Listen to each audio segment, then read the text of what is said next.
I'm from the Isle of Man, and if tides are high, which they are increasingly so, the sea walls have to be built back up again.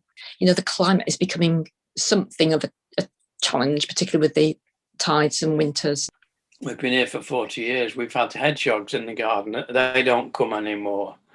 We still get the odd fox, but they're not as wild as they used to be. The northern white rhino, and there's 2 of them left. And that's the end. And how do you grieve a species that's been around for millions and billions of years? Well, millions of years. The other thing with the garden is you can see by what's coming up that the seasons are changing. Plants that are coming now that shouldn't be here yet. I do some postgraduate teaching, and the Middle Eastern students are talking about the temperature being 50 degrees and not being able to get to the airport because it was melting the car tyres. And then you can't imagine what that's like. When the future people come, future us that are going to be arriving and then think, oh, they used to have tigers or they used to have lions.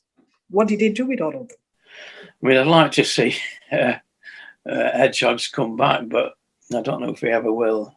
We need to grieve because that's the first stage of accepting where we are and working out what we're going to do. This thing of food, that's a big thing for me as well. I mean, find out where your food is coming from and eat seasonally, not expecting to eat strawberries all the year round, for instance, just as an example. Enjoy them to the full when they're in season and just love them and delight in them and, gorge if you like. But, do it when they're grown in Britain, if possible, and certainly no further away than, Europe. The Gandhi quote, don't you, which is everyone is looking for a system so perfect that no one within it has to be good. I'm quite conscious of what I use, what I buy. I only eat chicken once a month, or sometimes even once in 2 months. I've changed my habit, and sometimes I don't eat fish at all. I don't touch meat at all. Even things like looking at somebody wearing sequins, I can't enjoy that anymore because I look at the sequins and I think, those things are never going to degrade in the environment. Some animal's going to swallow those in 20 years or something. With the garden, if we cut bushes down now, we leave stuff around for the animals. So we've got a little log pile. We've made a couple of small ponds. I've put a few bug huts up. It takes individuals, doesn't it? Individuals making their individual choices about how they live. And, that sort of mantra of refuse, i.e., I'm not going to get new clothes every season and all that sort of thing. Reduce, reuse, recycle. I've changed some of the things I do. There's some things, if I don't want to buy them, if they're not necessary, I won't go and get them. Not because anybody's watching me or saying that I shouldn't be doing that. No, it's just because I want to be conscious of how I use what I use.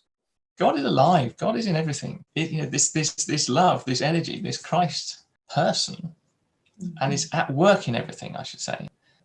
And we tap into Christ and the love of God in all sorts of different ways. I mean, I think what I do that gives me hope is about actually really engaging with the garden, as simple as that, just sort of seeing things grow and what a pleasure they give, and seeing that in the garden there's a whole little world there of creatures that are just getting on regardless. Miriam and I lived for 3 years in the island kingdom of Tonga. Beautiful natural world in all sorts of ways. This night sky was just stunning. The stars, thousands and thousands of stars, far more than you ever see in the sky here. Just looked like someone had got icing sugar in a sieve and just sieved icing sugar all over the sky. Sometimes I go out gardening and just end up sitting and listening to the birds. David Attenborough last week did a podcast. He's just learned recently, whatever he's doing, just to be still in the natural world for just 10 minutes and just observe. Extraordinary things happen in those 10 minutes if you just stop and watch. He says the experience can be humbling, even for an esteemed natural historian. Speaking for myself, you realise how ignorant you are. For him to say that.